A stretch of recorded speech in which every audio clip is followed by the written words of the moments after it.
깨어 준비하고 있으라 라는 제목 가지고 오늘 말씀에 은혜를 나누도록 하겠습니다. 이 코로나 팬데믹 시대를 살아가는 가운데 오늘날에 참 큰 이슈가 되고 있는 것이 바로 예수님의 재림, 그리고 종말, 그리고 말세일 것입니다. 끝이 다 된 것 같다. 끝이 다 된 것 같다.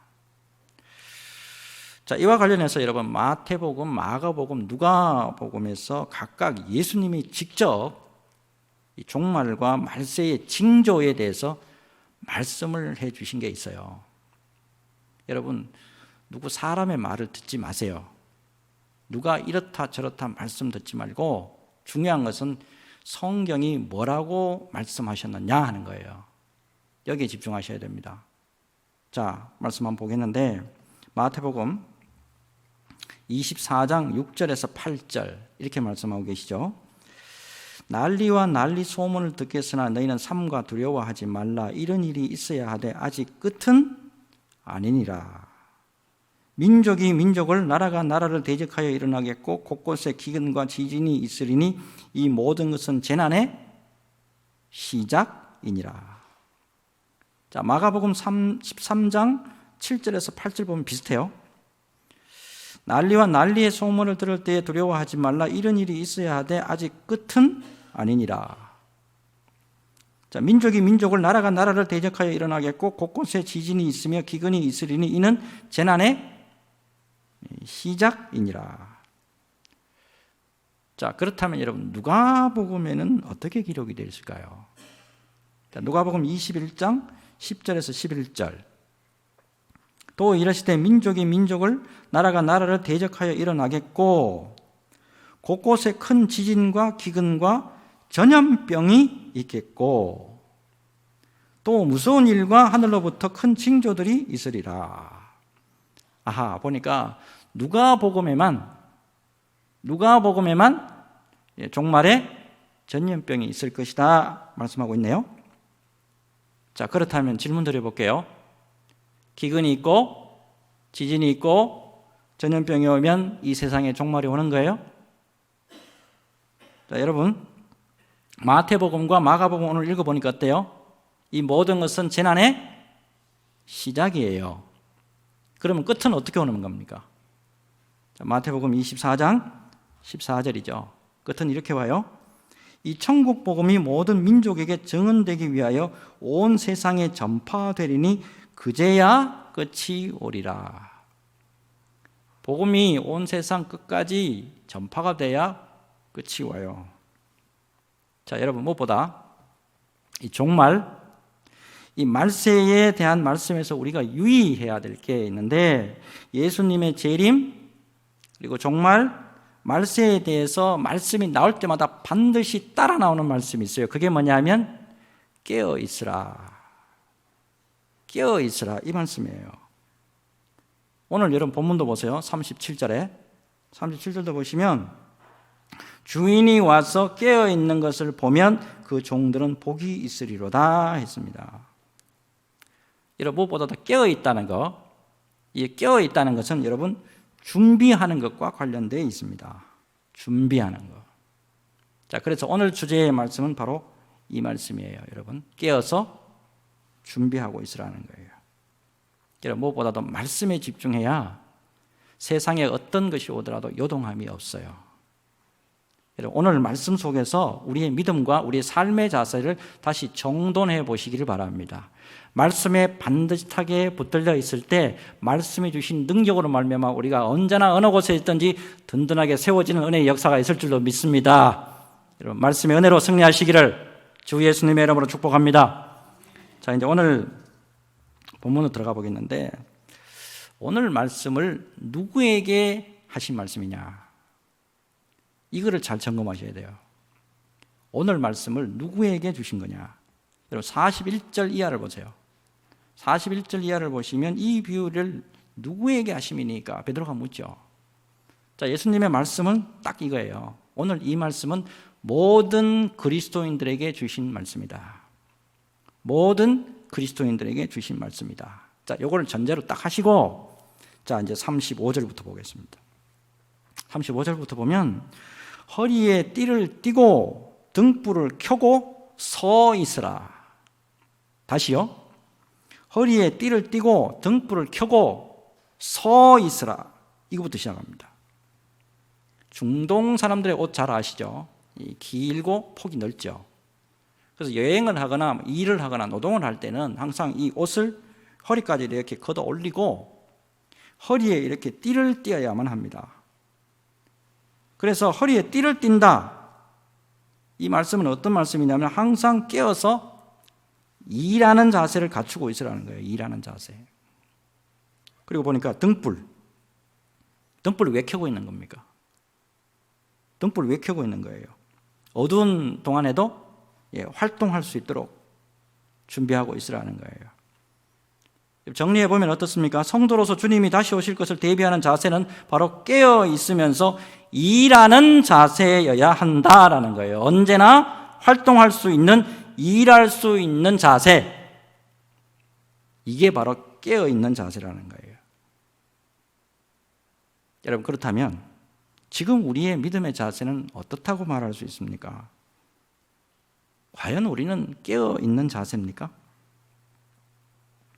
군대 가보면 처음 신찬병들 어때요? 군기가 바짝 들어 있습니다. 그래서 경계 근무를 서든지 군복무 할 때 보면 바짝 긴장하고 얼마나 열심인지 몰라요. 문제는 이제 고참이 됐을 때 이제 문제가 되더라는 거예요. 고참이 되니까 무감각해지더라는 거예요. 무감각. 저기 언제 쳐들어오는지 여기 내 감각도 뭐 별로 예민하지도 않고 그동안에 해왔던 대로 의뢰 이렇게 하는 거야. 그 정도 다 알아. 다 해봤어. 이렇게 되니까 문제가 발생하더라는 거예요. 믿음 생활 여러분 마찬가지입니다. 처음 은혜 받고 처음 직분 받고 처음 사명 받고 처음 하나님의 은사를 맛봤을 때 어때요? 누구나 보면 다 깨어있는 모습이죠. 누구나 보면 어때요? 참 열심히고 신실한 모습이잖아요. 근데 문제가 오래돼서 묵은 신앙이 되니까 처음 사랑을 보이지 않더라는 거예요. 처음 사랑. 이와 관련해서 요한계시록 2장 을 보시면 에베소 교회를 향해서 주님이 하신 말씀이 있잖아요. 처음 사랑이 사라졌을 때 아주 호되게 예수님이 책망하십니다. 사랑의 하나님이신데도 불구하고 호되게 책망하십니다. 요한계시록 2장 4절 5절이죠. 그러나 너를 책망할 것이 있나니 너희 처음 사랑을 버렸느니라. 그러므로 어디서 떨어졌는지 생각하고 회개하여 처음 행위를 가지라. 만일 그리하지 아니하고 회개하지 아니하면 내가 내게 가서 내 촛대를 그 자리에서 옮기리라. 소아시아 7대 교회 가운데 가장 큰 교회입니다. 대형 교회예요. 회개하지 아니하면 내가 내게 가서 내 촛대를 그 자리에서 옮기리라. 사랑의 예수님이잖아요. 온유하고 우리 다 용서해 주시는, 용납해 주시는 그런 분이잖아요. 근데 오늘 보니까 어때요? 불같이 책망하실 때도 있네요. 사랑하는 여러분, 지금 우리는 지금 어느 위치에 지금 계십니까? 이걸 여러분 잘 점검하셔야 됩니다. 내 위치 지금 어디에 계세요? 여러분 처음 사랑의 때를 지금 간직하고 있습니까? 여러분 깨어있고 싱싱한 신앙의 첫 출발 때의 그런 모습이에요? 아니면 묵은 신앙이 되어가지고 감각도 없고 무디고 지친 그런 모습이냐는 거예요. 여러분 주님의 음성에 깊이 귀를 기울여보는 저와 여러분 되었으면 합니다. 오늘 설교 말씀은 사실은 이거 저보고 하는 거예요. 목사로서 너 지금 위치가 어떠냐? 목사로서 지금 너 위치를 지금 자리 잘 잡고 있느냐? 직분자로서, 사역자로서 지금 위치, 자리 잘 잡고 있느냐? 이게 주님의 음성입니다. 내 마음, 그리고 내 자세, 내 행동, 이게 지금 어떤 위치에 와 있느냐? 주님의 음성을 들으시길 바랍니다. 자, 이어서 36절 보세요. 36절 보면 너희는 마치 그 주인이 혼인집에서 돌아와 문을 두드리면 곧 열어주려고 기다리는 사람과 같이 되라. 기다리는 사람과 같이 되라. 이스라엘에서 지금이나 그때나 이 혼인잔치는 주로 밤에 이루어집니다. 저도 이스라엘 가서 혼인잔치 하는 거 봤어요, 직접. 자, 이에 주인이 돌아올 때까지 종은 허리에 허리띠를 띈 채로 등불을 켜고 기다리고 있어야만 했어요. 여차해서 주인이 딱 돌아오면 바로 문 열어 들어야 돼요. 이게 종의 신분으로서 해야 될 당연한 의무였어요. 종은 여러분 주인을 위해서 일을 해야 하는 사람이에요. 종은 우리 주님을 위해서 일해야 되는 사람이라고요. 종은 어디까지나 종으로서의 의무를 다해야 돼요. 그래야 주인에게서 은혜를 입을 수가 있어요.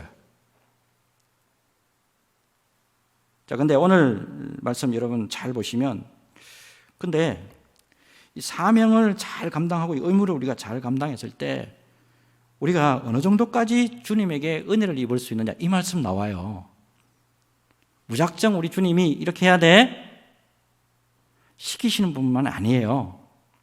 반드시 은혜가 있습니다.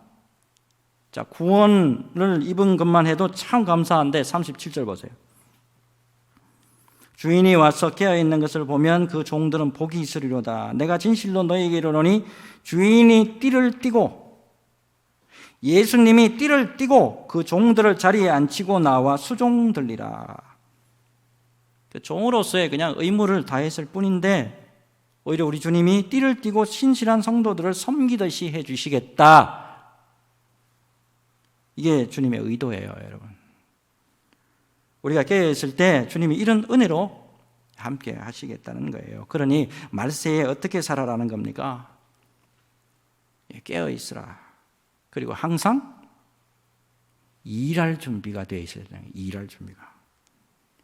여러분, 말씀은 이 김도현 목사가 하는 말이 아닙니다, 지금. 성경 말씀 그대로 풀어드린 거예요. 여러분, 우리는 예수 그리스도의 종이에요. 자, 사도 바울도 자기 자신을 소개할 때 이렇게 하잖아요. 예수 그리스도의 종된 사도 바울은. 우리가 뭐 해야 될 사람인지 이걸 잊으시면 안 돼요. 우리는 주님의 일꾼으로 부름받은 성도입니다. 여러분, 자기 자신에게 다시 한번 물어보시기 바랍니다. 나는 일할 준비가 되어 있습니까? 아니면 내 기도 제목에 그냥 메모리 돼가지고 그냥 지금도 내 문제 여기에만 메모리 돼가지고 이건 늘 주님 앞에 주시옵소서 이것만 하고 있는지. 깨어 기도하라라고 말씀하신 주님의 뜻을 여러분 깊이 새기시는 저와 여러분 됐으면 하는 마음 참 간절해요. 여러분, 오늘 이 시간에 나는 과연 정말이지 처음 사랑을 짓는 신앙인가? 나는 지금 처음 내가 직분 받을 때, 나는 처음 목사 안수 받을 때, 나는 처음 전도사가 될 때, 나는 처음 집사와 성도로서 세워질 때, 그때의 처음 신앙이 살아있느냐? 여러분, 다시 점검해 보시길 바라고, 싱싱하고 파릇파릇한 처음 사랑을 지닌 그런 신앙으로 돌아가서 주님의 마음을 흡족하게 하는 저와 여러분들이 되었으면 하는 마음 참 간절합니다. 여러분, 무엇보다도 말세일 때일수록 여러분 변함없는 믿음의 모습으로 살아가는 거, 이거 참 중요합니다. 환경에 구애받고 이것 때문에 그래요, 저것 때문에 그래요. 그러면 언제 예배드립니까? 이것 때문에 그래요, 저것 때문에 그래요. 그러면 언제 사명 다합니까? 주님 앞에 우리가 최선을 다할 때 주님이 언제나 성령으로 환경 만들어 주시고 갈 길도 열어주시고 형통의 복으로 함께 하시고 능력도 주실 줄로 믿습니다. 이 믿음 가지시고 언제나 주님 앞에서 반듯하게 세워지는 저와 여러분 되시기를 주 예수님의 이름으로 축복합니다. 다음 말씀 넘어가 봅시다. 자, 그렇다면 주님의 재림이 어떠하냐? 주님의 재림이 어떠하겠느냐? 자, 38절. 자, 보세요. 주인이 곧 이경에나 혹 삼경에 이르러서도 종들이 그같이 하고 있는 것을 보면 그 종들은 복이 있으리로다. 이때 주인, 주님을 의미하잖아요. 이경, 로마 시간인데 밤 9시에서 12시 사이를 이경이라고 그래요. 삼경은요, 밤 12시에서 새벽 3시까지. 결국에 이게 무슨 말씀입니까? 언제 오실지는 몰라도 늘 종은 준비되어 있어야 한다는 거예요. 이 말씀하고 있고, 그 다음 이어서 40절 보세요. 40절, 그러므로 너희도 준비하고 있으라. 그러므로 너희도 준비하고 있으라. 생각하지 않은 때에 인자가 오리라 하시니라. 자, 이제 문제는 여러분 45절과 46절입니다. 주님께서 나 언제 올지 몰라. 그리고 생각하지 않을 때 그렇게 올 거야. 자, 이렇게 말씀하시고 난 다음에 45절과 46절을 주십니다. 같이 읽겠습니다. 45절과 46절 같이 읽습니다. 시작. 만일 그 종이 마음에 생각하기를 주인이 더디 오리라 하여 남녀 종들을 때리며 먹고 마시고 취하게 하면 생각하지 않은 날 알지 못하는 시각에 그 종의 주인이 이르러 엄히 때리고 신실하지 아니한 자의 받는 벌에 처하리니. 어허, 앞에는 책망만 하신 것 같은데 이번에는요, 엄히 때리시기까지 하신다는데요. 점점 심각해지죠. 자, 그러면 여러분 주님의 재림의 특징 나오죠. 첫째, 이경이나 삼경 언제 오실지 몰라요. 안다라고 하면 다 가짜입니다. 그 다음에 두 번째, 40절에 나오죠. 생각지 않은 때에 오신대요.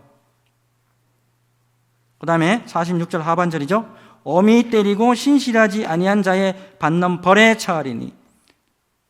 신실하게 주님의 재림을 준비하지 않은 성도에게 무서운 뭐도 있다는 거예요.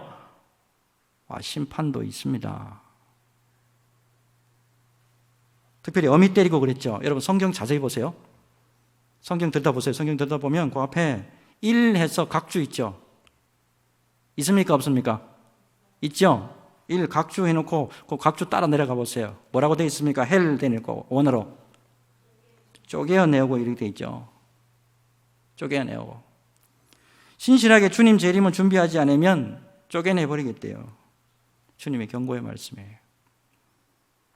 여러분, 종말, 주님의 재림, 이거에 대한 성경적인 분명한 지식과 믿음이 있어야 돼요.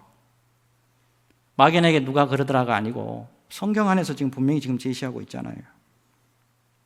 여러분, 특별히 주님의 재림에 대해서 올바른 성경적인 지식과 그 지식을 바탕으로 해서 주님을 신실하게 기다리는 그런 믿음의 종들이 되어야 될 줄로 믿습니다. 딴 것에 자꾸 이렇게 무슨 소리 듣고 그런 소리 하고 왔다 갔다 하시지 말고 말씀이 뭐라고 말씀하시는가.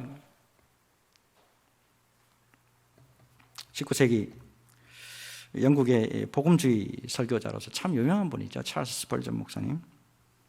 설교의 왕자라고 불리는 분이잖아요. 이분이 한 번은 신실하게 주님을 기다려야 된다. 신실하게 주님을 기다려야 된다라고 하시면서 설교 가운데 예화를 들어서 설명한 적이 있습니다. 한 아버지가 아직 어린 소년이 딸을 데리고 외출을 합니다. 그런데 일이 있어서 잠시 딸과 이제 떨어져 있어야 했어요. 어떤 건물 앞에 아버지가 말합니다. 건물 앞에서 아버지가 올 때까지 꼼짝 말고 여기 있어야 돼. 딴 데 가면 안 돼. 한눈 팔지 말고 꼭 여기 있어야 돼. 단단히 일러들고 아버지가 이제 일 보러 갑니다. 근데 아버지가 일이 너무 많았어요. 이 사람도 만나고 저 사람도 만나고. 그렇게 분주하게 이제 돌아다니고 일을 하다가 보니까 그만 딸을 잊어버린 거예요. 딸 잊어버리고 집에 간 거예요, 집에. 집에 도착했어야 아차 싶은 거예요. 아하, 딸. 그래서 이제 늦게 이 사실을 알았을 때는 온 집안이 다 발칵 뒤집어진 거예요.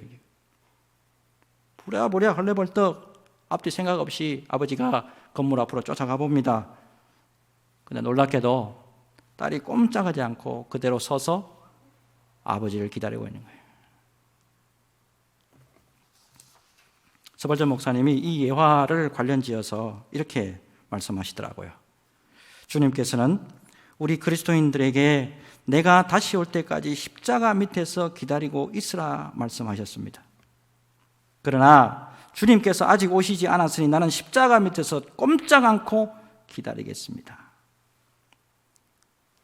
여러분, 우리는 다시 오실 주님을 어떻게 지금 기다리고 있습니까?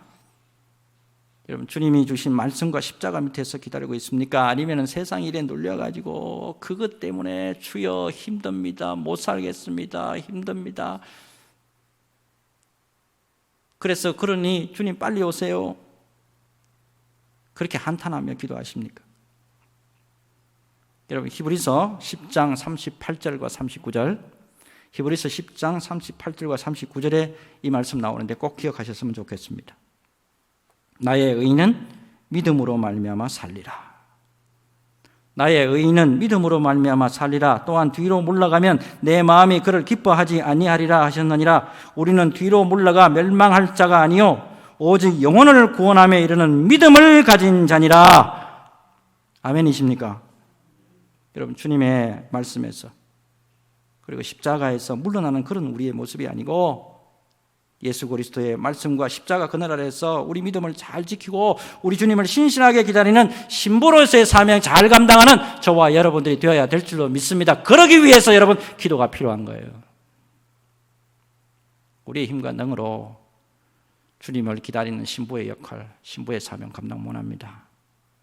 여호와의 신, 주님께서 보내주신 성령이 아니면 감당하지 못해요. 기도 아니면 감당하지 못해요. 언제나 여러분, 기도 자리에서 성령의 도우심으로 말미암아 우리의 사명 잘 감당하는 그런 은혜가 넘쳤으면 하는 마음 간절합니다. 이 은혜로 언제나 승리하시기를 주 예수님의 이름으로 축복합니다. 이제 마지막 말씀 볼게요. 여러분, 이 무엇보다도 이 47절과 48절 여러분 잘 보세요. 자, 47절과 48절 우리 같이 읽겠습니다. 같이 읽습니다. 시작. 주인의 뜻을 알고도 준비하지 아니하고 그 뜻대로 행하지 아니한 종은 많이 맞을 것이요 알지 못하고 맞을 일을 행한 종은 적게 맞으리라. 무릇 많이 받은 자에게는 많이 요구할 것이요 많이 맡은 자에게는 많이 달라 할 것이니라. 아멘. 자, 여기 보니까 48절에 무릇 많이 받은 자에게는 많이 요구할 것이요 많이 맡은 자에게는 많이 달라 할 것이니라 했습니다. 여러분, 이 말씀 잘 묵상해 보시면 우리가 은혜 많이 받았고 체험 많이 했다고 해서 이거 절대 자랑할 일이 아니다, 이거 깊이 깨닫게 됩니다. 우리는 자랑 삼아서 이런 체험도 했고 또 이런 은혜를 받았다고 이렇게 간증을 해요. 그런데 주의할 게 있습니다. 주님께서 많이 받은 자에게는 많이 요구하고요 많이 맡은 자에게는 많이 달라고 하신단 말이에요. 자, 질문 드려볼게요. 여러분, 우리는 하나님으로부터 많이 받았습니까? 적게 받았습니까? 여러분, 오늘 이거 정확하게 하셔야 됩니다. 우리는 많이 받았는지 적게 받았는지. 일단 47절하고 48절 다시 보세요. 자, 주인의 뜻을 알고도 준비하지 아니하고 그 뜻대로 행하지 아니한 종은 많이 맞을 것이고 알지 못하고 맞은 일을 행한 종은 적게 맞으리라 그랬습니다. 주님의 뜻을 알고도 준비하지 않으면 많이 맞고요 잘 알지 못하고 맞을 일을 행하면 적게 맞는다 말씀합니다. 자, 그렇다면 여러분, 우리는 어떤 사람인가? 여러분, 문제는 우리는 결코 적게 받은 사람들이 아니다라는 거예요. 제가 증명해 드릴게요. 첫째, 우리는 하나님의 외아들을 구원의 선물로 받은 복된 자들이에요. 자, 하나님의 외아들, 하나밖에 없는 외아들, 그러니까 아무 감각이 없죠. 하도 많이 들으니까. 자, 히브리 문화에, 유대 문화에 하나 또는 맏아들, 하나, 여러 가운데 있는 하나, 맏아들, 그래서 11조 가운데 하나.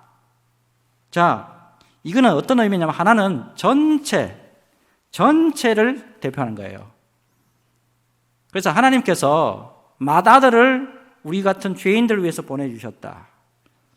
하나밖에 없는 독생자를 우리에게 보내주셨다. 그런 의미에서 어떻게 보면 하나님도 11조를 우리에게 하신 거예요. 가장 중요한 마다들을 우리에게 주신 거예요. 그러면 그거는 어떤 의미냐면 예수님을 우리에게 주셨다는 것은 하나님이 다 주신 거예요. 마다들 죽고 나면 그 다음부터 대안이 없습니다. 대안도 없는데 다 주신 거란 말이에요. 이걸 아셔야 돼요. 두 번째, 아무 공로 없이 예수 믿고 천국 가고 영생을 선물로 받았죠. 세 번째, 이 땅에서도 어때요? 영혼이 잘된 같이 범사가 잘되고 강건의 축복으로 함께 하셨잖아요. 그렇기 때문에 여러분, 우리는 절대 하나님 앞에서 적게 받은 사람들이 아니에요. 여러분, 많이 받았단 말입니다. 엄청나게 받았다고요. 많이 받았기 때문에 여러분, 많이 일해야 돼요. 말씀을 준비하는 가운데 오래 전에 읽었던 책이에요. 그 소설가 정연희 권사님이라는 게 계신데, 정연희 권사님, 이분이 쓴 실화 소설이에요. 주여 내 잔이 넘치나이다. 이 책이 이제 많이 알려진 이유가 그 맹의순 전도사님이라고 이 실화를 다루고 있기 때문에 굉장히 많이 유명한 책입니다. 맹의순 하니까 이름 자체가 여자 같죠?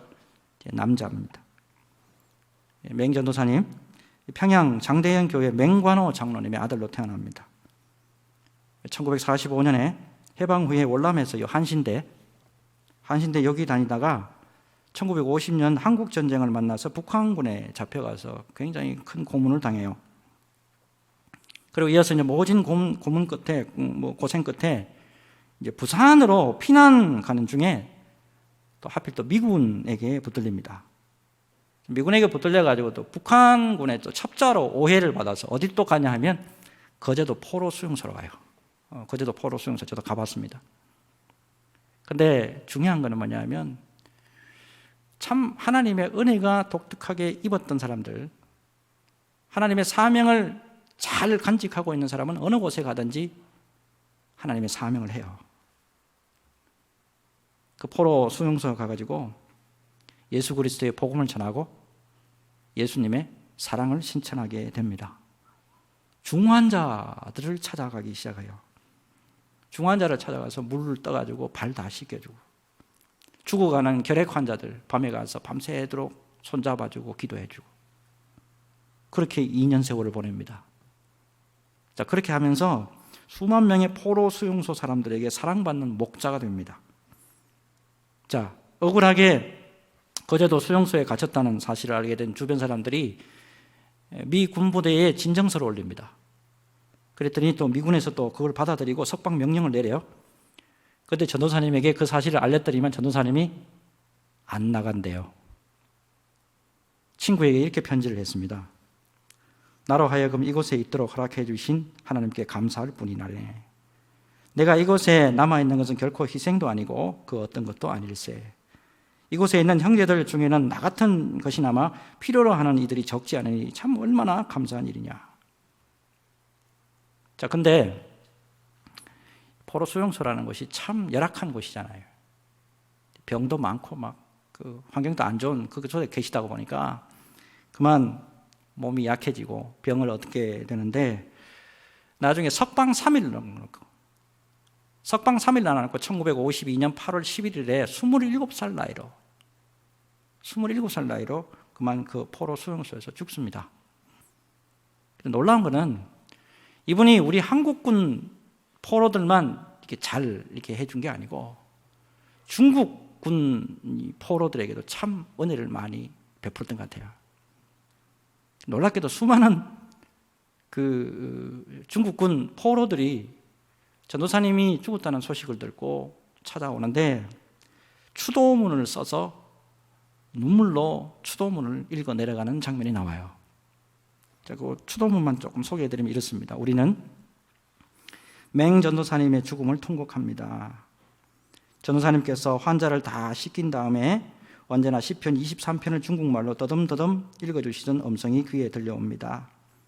그리고 하늘을 바라보시며 내 잔이 넘치나이다, 내 잔이 넘치나이다 외치시며 그 자리에서 쓰러지셨고 우리 곁을 떠나셨습니다. 이제 우리는 목자 잃은 어린 양처럼, 어머니를 잃은 고아처럼 슬픈 포로민으로 이제 누구를 바라보며 살 것인지 우리는 통곡합니다. 그러나 우리는 우리의 목자이신 맹전도사님과 함께 주님 안에 살아갈 것입니다. 그러나 우리는 통곡합니다. 맹전도사님 편히 잠드소서. 우리는 맹전도사님을 영원히 잊지 않을 것입니다. 중국 포로가 이렇게 추도문을 읽었어요. 그리고 특별히 맹전도사님이 이 중국군 포로들을 보살피면서 찬송가 222장을 늘 불러줬대요. 찬송가 222장. 우리 다시 만날 때까지 하나님이 함께 계셔 훈계로서 인도하며 도와주시기를 바라네. 다시 만날 때 예수 앞에 만날 때 다시 만날